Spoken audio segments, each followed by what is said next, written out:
Hey guys, what's up? कैसे हैं आप सब लोग? And welcome back to this video lesson series where we are discussing organizational culture, and this is presented by me, Ashish Sachdev. And if you want to know a brief about me, so I am a chartered accountant by practice and training, educator by passion, and I love to sing, write narratives and poetry. And if you have not yet subscribed to our channel, please do subscribe, like and share these videos, right?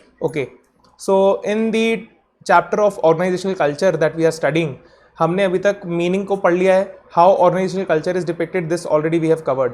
Now in this video particularly we will be talking about the steps in managing OC. So what are the steps that are involved in management of organizational culture? We have to understand. Okay, and the remaining topics we are going to cover in the further videos that are there, that will be coming. Okay, that I will be recording and then I will be posting it on my YouTube channel. Okay, and what else we have done? We have also discussed all the different models related to organizational culture. So there is a separate video for every model there on my channel, so you can check out the video section, and I'll also make a separate playlist for this organizational culture, and the entire OT syllabus I'll be covering. Okay, so this chapter is there in the organizational theory part. Okay, right, great enough. Now what are the steps that are involved in organizational cultural? Okay, what are the steps that are involved in managing organizational culture? वो कौन से steps हैं जिनसे एक organization का culture manage किया जाता है? So there are 5 steps basically. Okay, and you have to learn all these 5 steps, and this video is going to be a little bit longer because we are going to discuss all the steps in detail. Okay, so the first step is developing a sound culture. सबसे पहले कोई भी चीज उसे हमें develop करना पड़ेगा, फिर स्प्रेड करना पड़ेगा. So spreading the culture and worker socialization. Worker socialization ये अलग से भी टॉपिक हमारे को समझना है, इसी वीडियो में हम समझेंगे. Then maintaining the culture that we have built.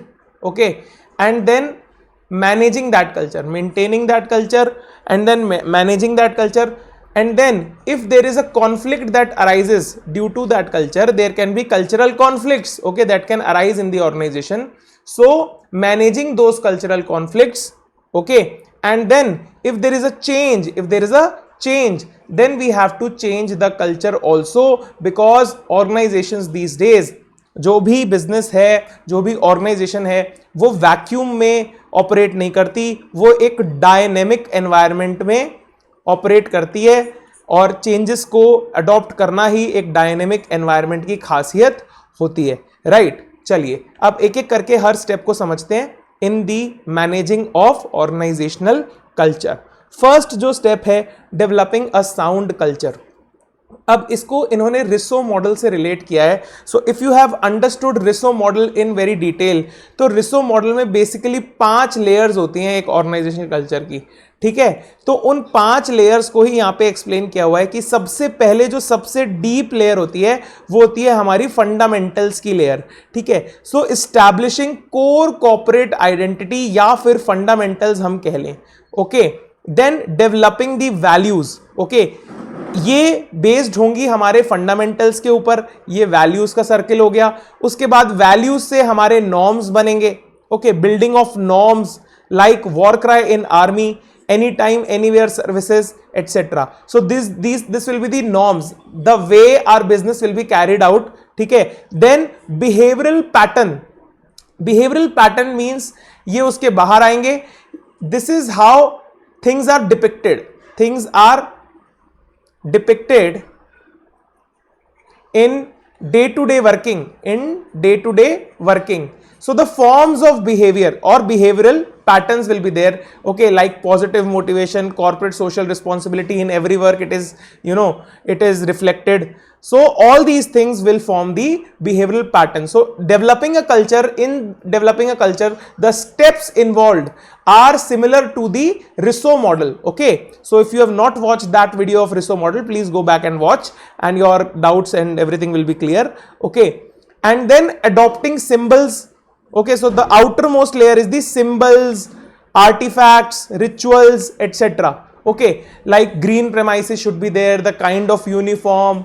Okay, all those things will be governed in the adopting or symbols part of this development of culture point. Okay, getting it? So this is the first point in organizing a organizational culture. In managing a organizational culture, we have to develop a sound culture. Second point, spreading the culture. अब हमने culture बना लिया, अब उसे जो हमारे workers हैं उनमें फैलाना, अपनी ऑर्गेनाइजेशन में उसे अडॉप्ट करवाना. ओके, स्प्रेडिंग दी डेवलप्ड ऑर्गेनाइजेशनल कल्चर, जो हमने डेवलप किया है उसको एम्प्लॉइज तक पहुंचाना है. अब वो कैसे पहुंचेगा? एम्प्लॉय ऑर्गेनाइजेशन की मैनुअल होगी, कोड ऑफ कंडक्ट होंगे, उसमें डिस्क्रिप्शन दिया जाएगा किसका? नॉर्म्स का, वैल्यूज का, प्रैक्टिसेस का. All that things will be covered there in the organization का manual. Then there will be meetings that will be held. Formal meetings हो सकती हैं, इनफॉर्मल मीटिंग्स हो सकती हैं, वर्कशॉप्स हो सकती हैं, ट्रेनिंग सेशंस हो सकते हैं. All those things to make the workers, to make the employees aware of what? The norms of organizational culture, the values of organization, the fundamental assumptions on which organizational culture is formed. Okay, so these types of rituals that will take place, like meetings, workshops, etc. Okay, that can be formal as well as informal. Then publishing and rewarding organizational success stories, case studies on time to time basis.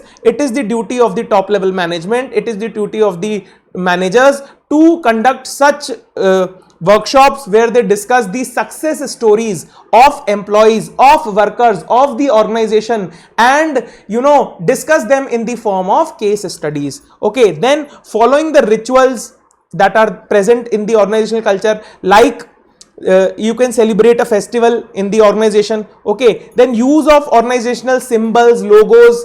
Okay, requisite verbal and gesture language, for example, this is very prevalent in military organizations. Okay, in police, so there is salute, then there is war cry. So all these things are verbal and gesture languages. Okay, so if there will be a senior, you have to salute it in a different way, other senior you have to salute it like that. So these types of cultures, you have to make the employees, you have to make the workers aware of such cultures in the organization.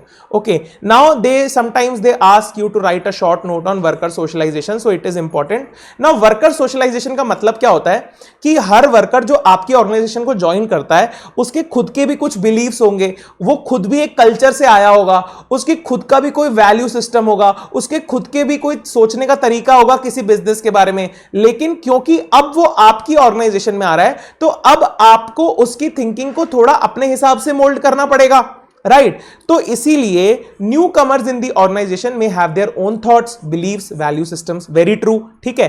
It is the responsibility of the organizational stakeholders, ठीक है, to make them akin, यानी relate them to the organizational culture, to make them comfortable in the organization, so that they can work with full dedication, full motivation, and they can work in the achievement of the organizational goals and objectives. Very simple.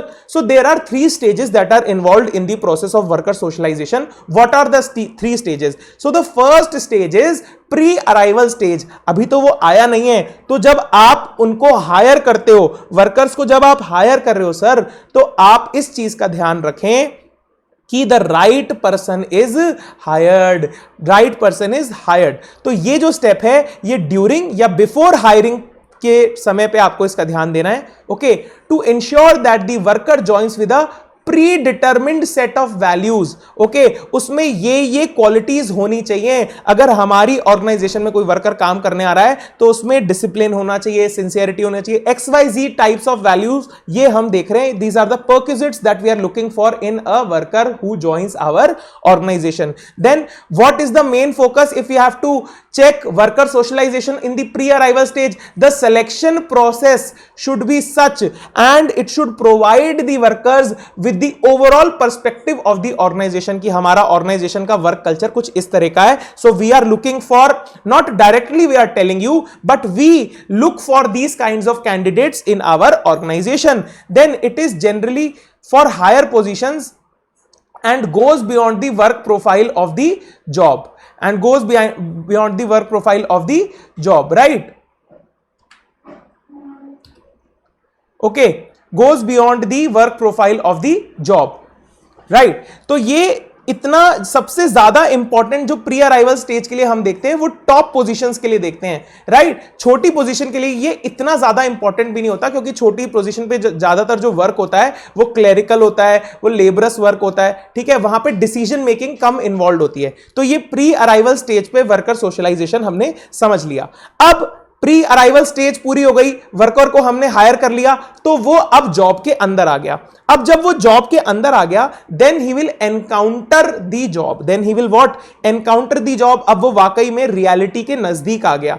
Worker कुछ सोचता था organisation के बारे में, अब वो reality के नजदीक आ गया, राइट। तो ये होती है encounter stage. Okay, when new members encounter the dichotomy between their expectations about the job, okay, expectations about coworkers, ठीक है, ये कोवर्कर्स लिखा है, coworkers, okay, organisation in general and in reality में क्या है। हम सोचते थे ऑर्गेनाइजेशन में जो जॉब हमारा होगा वो इस तरीके का होगा, हमारा वर्क कल्चर इस तरीके का होगा, हमारे कोवर्कर्स ऐसे होंगे वैसे होंगे, लेकिन रियलिटी तो इससे बहुत अलग है। अगर ऐसा होता है, अगर रियलिटी बहुत ज्यादा अलग है, बहुत ज्यादा डेविएशन है, तो उस केस में ये एक नेगेटिव इंपैक्ट क्रिएट करेगा किसके ऊपर, जो वर्कर आया है हमारी ऑर्गेनाइजेशन में, राइट। तो जो वर्कर आया है, अगर expectation and reality have more deviation, then negative impact on the members performance in the organisation and it will cause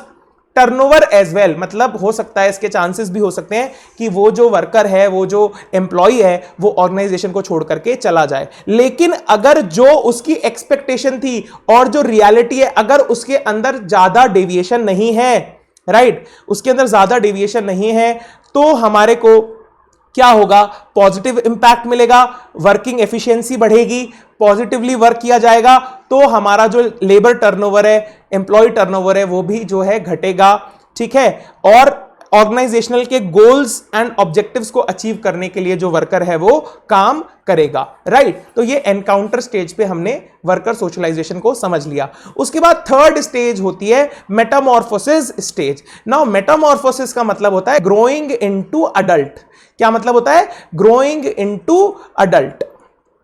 तो राइट, सो ये बायोलॉजी का टर्म है, ग्रोइंग इनटू अडल्ट्स, ठीक है। तो ये इंसेक्ट्स के अंदर और जानवरों के अंदर मेटामॉर्फोसिस स्टेज होती है, जहां पे वो एडल्ट के अंदर ग्रो करते हैं, राइट। तो अब इसमें क्या होता है, एक वर्कर मैच्योर हो रहा है with the organization culture.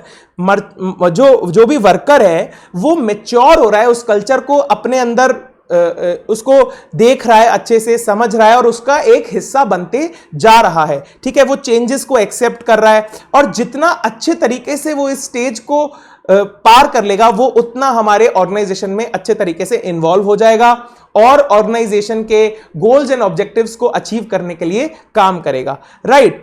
Metamorphosis is complete when new members are comfortable with the changes. Trust develops. Acceptability, उसने accept कर लिया rules and regulations को, accept कर लिया cultural norms को, accept कर लिया patterns of behavior को, accept कर लिया values को, accept कर लिया fundamental assumptions को, okay. So it will improve the productivity, commitment and less employee turnover will be there. So this was a note on worker socialization. Then अभी हम दो स्टेप्स हम पढ़ चुके हैं, कौन कौन सा, बिल्ड अ कल्चर और स्प्रेड। अब थर्ड पॉइंट है हमारा मेंटेनिंग द कल्चर। जो हमने कल्चर बनाया उसको मेंटेन करके रखो। कैसे मेंटेन होगा, प्रैक्टिस ऑफ कल्चरल वैल्यूज, जो आपकी कल्चरल वैल्यूज हैं उनको प्रैक्टिस करें। Adopting suitable HR policies, ethical training हो, गुड हायरिंग हो, परफॉर्मेंस अप्रेजल हो, राइट। अब ये एग्जीक्यूटिव्स, जो हायर लेवल के एग्जीक्यूटिव्स हैं, वो ये सब काम करेंगे। Adopting suitable organisational behaviour practices like leadership by example. जो लीडर्स हैं ऑर्गेनाइजेशन के, they should set an example for the other employees in the organisation. Self motivation should be there, good perks should be there, better conflict management. कोई conflict हुआ तो उससे learning के साथ हम उसे मैनेज करें। बेटर कम्युनिकेशन होना चाहिए, ओपननेस इन दी ऑर्गेनाइजेशन, ठीक है। तो यहां पे आप ऑक्टापेस, हमने वैल्यूज पढ़ी थी ना, ऑक्टापेस वैल्यूज, ठीक है, उनका आप कुछ पॉइंट्स यहां पे लिख सकते हो। ओपननेस होनी चाहिए, कन्फ्रंटेशन होना चाहिए, ट्रस्ट बिल्डअप होना चाहिए, ऑटोनॉमी होनी चाहिए, अथॉरिटी होनी चाहिए, प्रोएक्टिव होना चाहिए, ठीक है, कोऑर्डिनेशन होना चाहिए, ये सारे पॉइंट्स आप यहां पे इन्वॉल्व कर सकते हो, राइट। उसके बाद वर्कर सोशलाइजेशन होना चाहिए, वो तो हमने ऑलरेडी अभी देख लिया है, उसको समझ ही लिया है, ठीक है। तो 3 पॉइंट्स हो गए, कौन कौन से? सबसे पहले बिल्ड अ कल्चर, उसके बाद spread the culture, maintain the culture. अब मेंटेन करते करते कोई कॉन्फ्लिक्ट आ गया सर, तो हैंडलिंग कल्चरल कॉन्फ्लिक्ट्स। अब कॉन्फ्लिक्ट्स कैसे कैसे टाइप के हो सकते हैं, ठीक है। They can occur at various levels depending upon the size of the organization. अब they can be line and staff conflicts. अब लाइन ऑर्गेनाइजेशन क्या होता है? देखिए, हर ऑर्गेनाइजेशन का कुछ कोर गोल्स होते हैं, कुछ कोर ऑब्जेक्टिव्स होते हैं, ठीक है। जैसे मान लीजिए अगर ये मार्केटिंग ऑर्गेनाइजेशन है तो इसका कोर एरिया जो है, कोर ऑब्जेक्टिव है टू प्रोवाइड मार्केटिंग, ठीक है। तो जो मार्केटिंग डिपार्टमेंट होगा it will form the line, okay, line.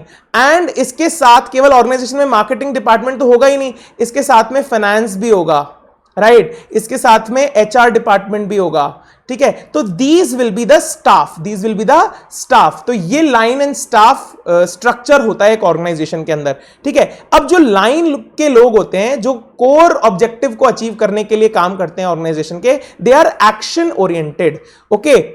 और स्टाफ पीपल जो होते हैं, जो स्टाफ के लोग होते हैं, they focus more on innovation and execution, ठीक है। तो इस वजह से इनमें कुछ कॉन्फ्लिक्ट हो सकते हैं। Then corporate culture and professional culture के अंदर कॉन्फ्लिक्ट हो सकता है। कॉर्पोरेट कल्चर मतलब ओवरऑल बिजनेस ऑर्गेनाइजेशन का कल्चर है जो कि कोर वैल्यूज पे फोकस करेगा, गोल्स ऑफ द ऑर्गेनाइजेशन पे फोकस करेगा। प्रोफेशनल कल्चर जो है, देखिए हमने एक ऑर्गेनाइजेशन का देखा था, ठीक है, वहां पे पीपल सेंट्रिक ऑर्गेनाइजेशन थी, पीपल, ठीक है, ठीक है। हैंडीज कल्चरल टाइपोलॉजी, ये टॉपिक है, टॉपिक का नाम ये है। यहां पे पीपल सेंट्रिक एक हमने देखा था ऑर्गेनाइजेशन कल्चर, ठीक है। तो वहां पे क्या होता है, ऐसा मल्टी डिसिप्लिनरी फर्म्स में जहां पे मोर देन 1 प्रोफेशनल्स होते हैं, तो people are important. People professional culture में क्या होगा, they are driven by commitment of different experts and their protocols. हर एक्सपर्ट का एक डिफरेंट ओपिनियन होगा, हर जो एक्सपर्ट है उसका एक डिफरेंट कमिटमेंट होगा, डिफरेंट प्रोटोकॉल फॉलो होगा। तो इस वजह से हो सकता है कि एक ऑर्गेनाइजेशन में अगर प्रोफेशनल्स तो जो ऑर्गेनाइजेशनल का कॉर्पोरेट कल्चर है और जो उसके प्रोफेशनल्स का कल्चर है, उनके बीच में कोई कॉन्फ्लिक्ट आ जाए, ठीक है। There can be clash among professionals also, right. तो अगर आपने हैंडीज कल्चरल टाइपोलॉजी वाला जो पॉइंट है वो नहीं देखा है, so you can go there and watch it on my YouTube channel, you will find it there. और सब्सक्राइब भी जरूर कर देना चैनल को, राइट। उसके बाद एडवाइजर्स, एग्जीक्यूटिव्स के अंदर कॉन्फ्लिक्ट हो सकता है। कॉर्पोरेट और डिपार्टमेंटल कॉन्फ्लिक्ट्स भी आपस में हो सकते हैं एक ऑर्गेनाइजेशन में। अब ठीक है, अब ये कल्चरल कॉन्फ्लिक्ट्स पॉजिटिव भी हो सकते हैं, नेगेटिव भी हो सकते हैं। पॉजिटिव कुछ इनोवेशन होगा, कुछ क्रिएटिविटी होगी, ब्रॉड थिंकिंग को ये लोग प्रमोट करेंगे, out of the box thinking होगी। नेगेटिव क्या होगा, सबसे ज्यादा टीम स्पिरिट हमारी हैम्पर हो जाएगी ऑर्गेनाइजेशन की, ठीक है। ओवर इन्फेसिस होगा किसी एक गोल के ऊपर, इग्नोर किया जाएगा अदर्स को, ठीक है। तो ये कुछ पॉजिटिव्स और नेगेटिव्स हैं जो कॉन्फ्लिक्ट्स की वजह से हो सकते हैं। Now how to handle these conflicts, ये भी एक इंपॉर्टेंट टॉपिक है, how to handle cultural conflict in the organisation. तो इसमें सबसे इंपॉर्टेंट होता है developing soft skills, okay. Soft skill development होना चाहिए। There should be understandability that should be developed in the organisation, there should be trust that should be developed in the organisation, okay. Then clarity of goals and role, okay. Goals की clarity होनी चाहिए, किसके लिए हम काम कर रहे हैं, ठीक है। इट विल हेल्प इक्विफिनैलिटी, इसका मतलब इक्विफिनैलिटी का मतलब होता है reaching the same result despite different approaches, ठीक है। डिफरेंट तरीकों से काम कर रहे हैं लेकिन सब लोग किसी कॉमन ऑब्जेक्टिव के लिए, ऑर्गेनाइजेशनल गोल्स के लिए काम कर रहे हैं, राइट। सभी लोग ऑर्गेनाइजेशनल गोल के लिए काम कर रहे हैं। Focus on goals rather than processes, ठीक है। सभी को मोटिवेट करना ऑर्गेनाइजेशन गोल्स के लिए, उससे भी हमारे जो कल्चरल कॉन्फ्लिक्ट है ऑर्गेनाइजेशन की वजह से, ऑर्गेनाइजेशन के अंदर, वो कम होते हैं, राइट। टीम बिल्डिंग, ठीक है, ऐसी कुछ एक्टिविटीज कराना, ऐसे कुछ ट्रेनिंग प्रोग्राम्स कराना, मॉक ड्रिल कराना, ठीक है, जिससे टीम बिल्डिंग को सपोर्ट मिल सके, टीम बिल्डिंग अच्छी हो सके ऑर्गेनाइजेशन के।